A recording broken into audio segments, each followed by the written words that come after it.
하나님 말씀은 이사야 53장 7절, 마태복음 27장 13절에서 14절 되겠습니다. 그가 곤욕을 당하여 괴로울 때에도 그를 열지 아니하였으며 마치 도수장으로 끌려가는 어린 양과 털 깎는 자 앞에서 잠잠한 양같이 그를 열지 아니하였도다. 이에 빌라도가 이르되 그들이 너를 쳐서 얼마나 많은 것으로 증언하는지 듣지 못하느냐 하되 한마디도 대답하지 아니하시니 총족이 크게 놀라워하더라. 말씀 선포를 기도하겠습니다. 아버지 하나님, 말씀이 증거되는 시간을 축복하여 주셔서 성령님께서 함께해 주옵시고 마귀 사탄 물리쳐 주옵시며 말씀을 전하는 자와 말씀을 듣는 자가 하나님의 말씀으로 은혜 받고 힘을 얻고 그 영혼으로 하나님을 찬양하는 귀한 시간 되도록 인도하여 주시옵소서. 감사드리며 예수 그리스도 이름으로 기도했습니다. 아멘. 앉으시기 바랍니다. 오늘은 제목을 기독교인들은 까닭 없이 다투지 않습니다. Christians do not contend without cause. 이렇게 잡아보았습니다. 잠언 30장에 보면은 이런 말이 있습니다. 3장 30절입니다. 사람이 내게 악을 행하지 아니하였거든 까닭 없이 더불어 다투지 말며. 잠언 3장 27절에서부터 35절까지 지혜로운 사람들은 다른 사람과 어떻게 관계를 맺어야 되는가에 대해서 5가지를 얘기하고 있습니다. 뭐뭐뭐 하지 말라, 뭐뭐뭐 하지 말라, 뭐뭐뭐 하지 말라. do not. 근데 그 네 번째가 까닭 없이 다투지 말라는 것입니다. 신약에서 사도 바울은 빌립보서에서 모든 일을 원망과 시비가 없이 하라. 이 시비가 없이 하라가 같은 단어입니다. 분쟁, 논쟁, 말다툼 하지 마라.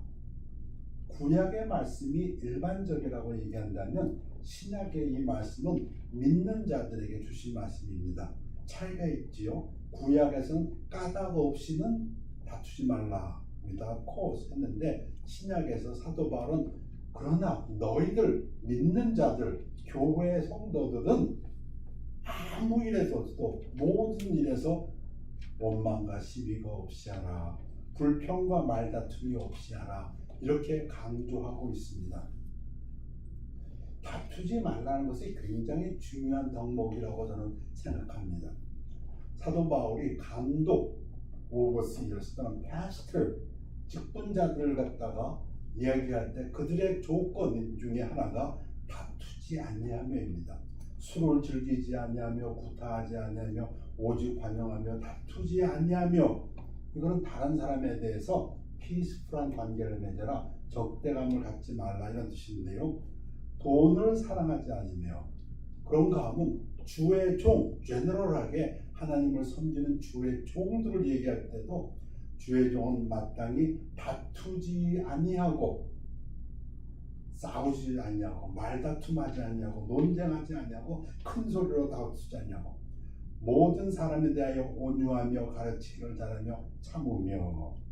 그런가 하면 우리 디도서에서는 이거는 목사나 또는 주의 종뿐 아니라 모든 크리스찬들에게 대해서 얘기할 때도 아무도 비방하지 말며 다투지 말며 관용하며 범사에 온유함을 모든 사람에게 나타내는 것을 기억하게 하라. 너 디도야, 네가 성도들에게 이것을 가르쳐서 그들이 기억하게 하라. 모든 크리스찬들. 사도 바울은 한 7개의 덕목을 이야기하는데 그 중에 하나가 다투지 말며. 왜 다툼이 일어날까요? 아까 잠언 3장에서 까닭 없이 다투지 말라 했을 때 똑같은 잠언에서 몇 구절을 보겠습니다. 잠언 10장에 보면 미움은 다툼을 일으켜도 사랑은 모든 허물을 가리키느니라. 그러니까 미워하기 때문에 다툰다면 그거는 잘못됐다, 이렇게 말씀하십니다. 그것은 구약의 지혜가 아니다. 지혜로운 사람은 미워하기 때문에 다투는 그런 잘못은 저지르지 않는다. 그런 뜻입니다. 또 어떤 다툼이 지혜롭지 못한 것입니까? 분을 쉽게 내는 자는 다툼을 일으켜도 노하기를 더디하는 자는 시비를 그치게 하니라. 성질 급해서 자기 분을 못 참아서 다른 사람과 언쟁을 하고 논쟁을 한다면 그 사람은 지혜롭지 못한 사람이다. 또 있습니다. 같은 잠언에서 22장에서 거만한 자를 쫓아내면 다툼이 쉬고 싸움과 수욕이 그치니라. 미워하기 때문에 또 분이 나기 때문에 또 하나는 거만하기 때문에 교만하기 때문에 다른 사람과 다툰다면 그 사람은 참으로 지혜롭지 못한 사람이다. 거만하다는 것이 무엇입니까? 다른 사람을 자기보다 못하다고 여기는 것, 조롱하는 것, 멸시하는 것. 그렇다면 그 사람은 지혜롭지 못한 사람이다. 이렇게 얘기하십니다. 다투지 아니하다. 가장 본이 되시는 분이 계십니다. 예수님이십니다. 예수님은 그 베드로가 옆에서 이렇게 가까이 지켜보면서 이런 고백을 합니다. 욕을 당하시되 맞대어 욕하지 아니하시고 고난을 당하시되 위협하지 아니하시고 오직 공의로 심판하신 이에게 부탁하시며. 베드로가 본 예수님이었습니다. 물론 이미 700년 전, 예수님 나시기 700년 전에 이사야는 예언을 했습니다. 예수님의 성품에 대해서. 그가 곤욕을 당하여 괴로울 때도 그의 입을 열지 아니하였으며 마치 도수장으로 끌려간 어린 양과 털 꺾는 자 앞에서 잠잠한 양같이 그의 입을 열지 아니하였도다. 마태복음에서 예수님에 대해서 쓴 구절입니다. 이에 빌라도가 이르되 그들이 너를 쳐서 얼마나 많은 것으로 증언하는지 듣지 못하느냐 하되 한마디도 대답하지 아니하시니 총독이 크게 놀라워하더라. 그래서 오늘 먼저 예수님에 대해서 조금 얘기할까 합니다. 어떤 면에 포커스를 하냐면 그가 다투지 아니하시고 싸우지 아니하셨다. 왜 그러셨을까? 그 면에 대해서 말씀드리기로 합니다. 동산에서 체포당하시는 예수님, The Arrest in the Garden, 마태복음 16장, 마가복음 14장, 누가복음 22장, 요한복음 18장에 나타나는 주제입니다. 마태복음으로 하겠습니다. 말씀하실 때, 자 이제 겟세마네 동산으로 해서 떠나자 하실 때 12 중에 하나인 유다가 왔는데 대제사장들과 백성의 장로들에게서 파송된 큰 무리가 칼과 몽치를 가지고 그와 함께 하였더라. 예수님 잡으러 많은 인원들이 왔습니다. 왜 많은 사람이 왔을까요? 혹시 예수를 잡으려 할 때 사람들이 예수를 보호하지 않을까? 왜? 예수님을 메시아라고 생각하는 사람들이 있었기 때문에.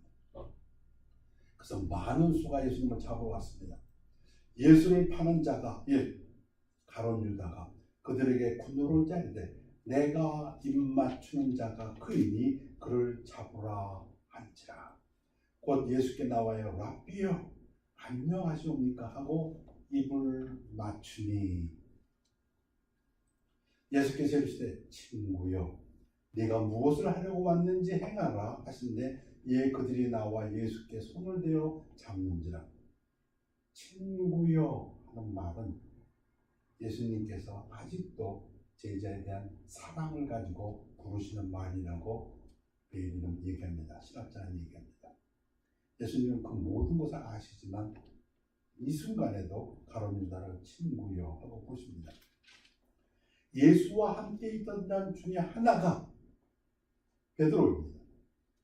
손을 펴 칼을 빼어 대제사장의 종 말고라는 그 총을 쳐 그 귀를 떨어뜨리니 확실히 베드로 형님이 성질이 좀 급합니다. 그죠?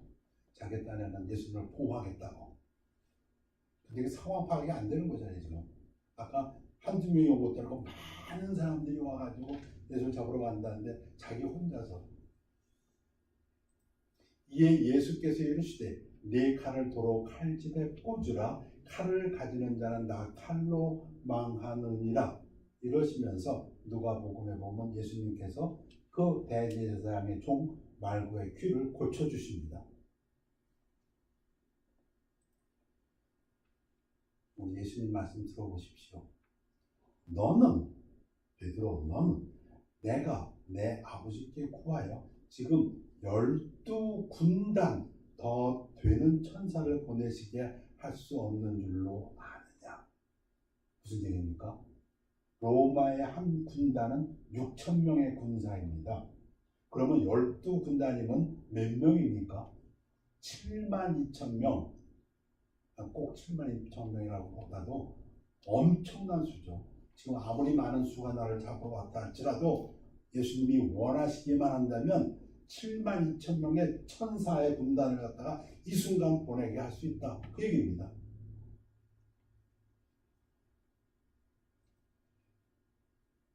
내가 만일 그렇게 하면 이런 일이 있으리라 성경이 어떻게 이루어지겠느냐 하시더라. 그러나 예수님은 그렇게 하시겠다는 겁니까? 안 하시겠다는 겁니까? 안 하신답니다. 왜? 성경이 이루게 하기 위하여, 하나님의 말씀이 이루어지기 위하여, 하나님의 뜻이 이루어지기 위하여 그분은 그렇게 하지 않으신다. 어떻게 하지 않으신다고요? 다투지 아니하신다. 싸우지 아니하신다 말씀하셨습니다. 예수님이 싸우지 않으신 것은 성경을 이루기 위함입니다. 덕분에 엄청 얻어맞으시죠. 채찍으로. 기운이 하나도 없어서 십자가를 지고 갈 체력이 없습니다. 쓰러지시게 됩니다. 나가다가 시몬이란 구레네 사람을 만나며 그에게 예수의 십자가를 억지로 지워가게 하였더라. 예수님이 도저히 그 십자가를 지고 가실 만한 힘이 없습니다. 골고다, 즉 해골이라는 곳에 이르러 쓸개탄 포도주를 예수께 주어 마시게 하려 하였더니 예수께서 맛보시고 마시고자 하지 아니하시더라. 당시의 습관이랍니다. 그 십자가의 고통이 너무 심하기 때문에 쓸개탄 포도주를 주어서 그걸 먹음으로써 좀 감각이 둔해져라고, 그래서 그 형의 고통을 좀 이기라고. 예수님께서는 그것이 쓸개탄 포도주인 것을 아시고는 마시지 아니하셨습니다. 그 얘기는 맨정신으로 모든 고통을 당하셨다는 얘기입니다. 그들이 예수를 십자가에 못 박은 후에 그 옷을 제비 뽑아 나누고, 우리말은 2줄밖에 안 돼 영어는 6줄입니다. 영어는 킹제임스에는 시편 22장 18절이 인용되어 있습니다. 요한복음도 인용되어 있습니다. 거기에 앉아 지키더라. 그 머리 위에 있는 유대인의 왕 예수라는 쓴 죄패가 붙었더라. 예수가 형벌을 당한 그 어큐레이션 이유입니다. 유대인의 왕이기 때문에. 맞죠? 놀랍죠? 맞습니다. 이때 예수와 함께 강도들이 십자가에 못 박히니 하나는 우편에 하나는 좌편에 있더라. 이 부분입니다. 제가 강조하는 부분은, 지나가는 자들은 자기 머리를 흔들며 예수를 모욕하여 reviled, 이르되 성전을 헐고 사흘에 짓는 자여, 네가 만일 하나님의 아이들이거든 자기를 구원하고 십자가에서 내려오라 하며, 예수님이 그렇게 말씀하신 적이 있습니다. 성전을 치워 무너뜨리라, 내가 사흘 만에 다시 지리라. 그때 유대인들이 뭐라 그럽니까? 엉터리, 저거 짓는데 46년 걸렸는데 네가 사흘 만에 다시 짓는다고? 그건 난센스, 있지 않습니다. 근데 요한복음에서는 그 다음 구절에 설명을 해놨습니다. 예수님은 성전된 자기 육체, 몸을 얘기하시는 것이라고. 사흘 만에 부활하실 것을 이미 그때 예수님은 암시하셨습니다. 그러나 그 이야기를 들은 유대인들은 지금 이 이야기를 한 거죠. 미친놈, 46년을 동안 지은 성전을 사흘 만에 다시 짓겠다. 네가 하나님의 아들이면 십자가에서 내려오라. 그런 모욕입니다. 이르되 성전을 헐고 사흘에 짓는 자여 네가 만일 하나님의 아들이여든 자기를 구원하고 십자가에서 내려오라. 예수님은 지금 극심한 고통 속에 있는데 그들은 모욕을 주고 있습니다. 여기에 또 제가 포커스하는 부분이 있습니다. 그와 같이 대제사장들도 서기관과 장로들과 함께 희롱하여 이르되 백성들은 예수님을 모욕했고 종교 지도자들은 예수님을 희롱했습니다. 그가 남은 구원하였을 때 자기는 구원할 수 없었다. 그가 이스라엘의 왕이로다. 지금 십자가에서 내려올지어다. 그리하면 우리가 믿겠노라. 예수님이 내려오십니까? 그래 이놈들아 하고 내려오셨습니까? 아니요. 예수님은 그대로 다 당하셨습니다. 그분은 스스로를 구원할 능력이 있으셨지만 왜 당하셨다고요? 성경이 이루어지도록, 하나님의 뜻이 이루어지도록, 하나님의 말씀이 이루어지도록 백성들의 모욕과 종교 지도자들의 희롱과 그리고 그 십자가의 모든 고통을 참으셨습니다. 그래서 저는 다투지 아니하신 분, 싸우지 아니하신 분의 예로서 예수님을 소개해 드렸습니다. 사람 중에서는 그러면 누가 있을까? 다투지 않은 사람, 싸우지 않은 사람. 대부분의 구약의 인물 속에서 신약에서도 우리가 알 수가 있습니다. 예를 든다면 요셉 같은 사람도 그 보디발의 아내가 모함을 해가지고 감옥에 갔을 때 요셉도 절대 다투지 않았습니다. 논쟁하지 않았습니다. 만약에 그때 요셉이 이건 내 잘못이 아니고 나는 잘못이 없어, 저 보디발의 아내가 나이가 어쩌고 했다면 아마 어느 분 맞다나 요셉은 아마 감옥에 가는 게 아니라 목이 잘렸을 것입니다. 그러니까 다투지 아니한 예, 싸우지 아니한 예가 많이 있지만 제가 묵상할 때 제일 제 마음에 드는 좋은 삶은 이삭의 삶입니다. 왜냐하면 이삭은 똑같은 일이 몇 번 일어나는데도 불구하고 다투지 않습니다. 그 부분을 좀 얘기할까 합니다. 이삭은 싸우기를 거부했습니다. 더 이상 그들이 방해 안 할 때까지 우물들을 포기했습니다. 창세기 26장에 보면 이삭이 그 땅에서 농사하여 그의 100배나 얻었고 여호와께서 복을 주심으로 하나님께서 이삭을 축복하십니다. 그 사람이 창대하고 왕성하여 마침내 거부가 되어 아브라함도 거부였습니다. 이삭도 거부였고요. 야곱도 거부였습니다. 양과 소가 떼를 이루고 종이 심히 많음으로 블레셋 사람이 그를 시기하여 그런데 시기를 받습니다. 그 아버지 아브라함 때 그 아버지의 종들이 판 모든 우물을 막고 흙으로 메웠더라. 아비멜렉이 이삭에게 이르되 네가 우리보다 크게 강성한즉 우리를 떠나라. 어딜 떠나라고요? 아브라함이 우물을 판 데를 놔두고 떠나랍니다. 이 아비멜렉은 블레셋의 왕입니다. 이 멜렉이라는 것이 왕이라는 뜻입니다. 조금 표현을 갖다 거칠게 하면 꺼져라. 어떻게 할까요? 싸울까요? 다툴까요? 여기 내 조상이 판 우물이 있는데? 아니요. 이삭이 그곳을 떠나 그랄 골짜기에 장막을 치고 거기 거류하며 이삭은 다투지 않고 포기하고 떠납니다.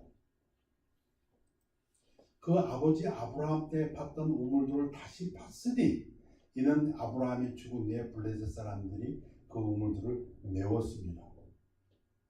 흙으로 메웠더니 또 팝니다.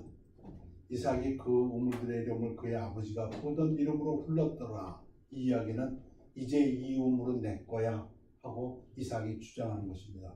내 아버지가 이런 이름으로 우물을 불렀고 이제 내가 다시 파서 그 이름이니까 이건 내 거야 하고 소유권을 주장합니다. 이삭의 종들이 골짜기를 파서 샘 근원을 얻었더니 말할 것도 없이 그 당시의 삶에서 우물은 절대적으로 중요한 것입니다. 그랄 목자들이 이삭의 목자와 다투어 이르되 이 물은 우리의 것이라 하며 이삭이 그 다툼으로 말미암아 그 우물 이름을 에색이라 하였으며. 무슨 얘기입니까? 그랄 사람들이 와서 뺐습니다. 이거 우리 거야. 이삭이 다투지 않습니다. 그들은 다툽니다. 와서 이거 논쟁하자. 이거 우리 거다. 이삭은 다투지 않습니다. 그리고 그 우물을 이름을 에색이다, 다툼이다, 디스퓨팅이다 하고는 다른 데 또 가서 팝니다. 또 다른 우물을 봤더니 그들이 또 다툼으로 그 이름을 신나라 하였으며. 그랬더니 이들이 또 쫓아와가지고 또 반대합니다. 또 비난합니다. 또 고소합니다. 이거 우리 거야. 이삭이 또 포기하고 떠납니다. 중요한 점은 무엇입니까? 이삭이 포기하고 떠났다. 아니면 블레셋이 그랄 사람들이 이삭을 방해하던 않던 하나님의 이삭에 대한 축복은 계속됩니다. 어떠한 반대에도 불구하고 하나님의 이삭에 대한 축복은 계속됩니다. 또 딴 데 가서 또 받습니다. 하나님이 또 축복해 주십니다. 이삭이 거기서 옮겨 다른 우물을 팠더니 그들이 다투지 아니하였으므로, 그 이야기는 이제는 이삭을 가만 놔두는 것입니다. 그 이름을 르호봇이라 하여, 르호봇이라는 것은 공간이 넓다, 너르다 이런 뜻입니다. 이르되 이제는 여호와께서 우리를 위하여 넓게 하셨으니. 여러분, 이삭이 한 것이 무엇입니까? 다투지 아니하고 하나님의 축복은 여전히 나에게 있다는 확신을 가지고 옮겨가고 포기하고 옮겨가고 또 파고 또 파고 또 팠다는 것입니다. 저는 이 부분을 하나님의 자존심을 지켜주었다 이렇게 저는 믿습니다. 이삭이, 하나님 보시기에 이삭은 참 좋은 믿는 사람이었다 이렇게 생각합니다. 어떠한 반대, 어떠한 다툼, 어떠한 싸움 내려놓고 하나님이 축복하시면 괜찮다. 그는 싸우지 않았고 다투지 않았습니다. 과연 하나님께서는 이삭으로 하여금 넓은 땅을 허락하셨고 번성하도록 허락하셨습니다. 오늘 제가 세 가지를 말씀드렸습니다. 기독교인들은 다른 사람과 더불어 까닭 없이 다투지 않습니다. 남이 나를 해하지 아니하였으면 다투지 않는다. 잠언 3장은 이야기했습니다. 그 외의 다툼이라면 그것은 미움에서 나오는 것일 수 있고, 그것은 교만에서 나오는 것일 수 있고, 그것은 분내는 것 때문에 나올 수 있는 것일 수 있고, 그것은 욕심에서 나오는 싸움이기 때문에 그것은 지혜롭지 못하다고 얘기했습니다. 신약에서 빌립보서에서는 믿는 사람들 한해서는 교회에 있어서는 모든 일에서 말다툼하지 말라. 사도 바울이 그렇게 얘기했습니다. 불평과 시비가 없게 하도록 하라. 원망과 분쟁이 없도록 하라. 두 번째, 제가 예수님을 예로 들었습니다.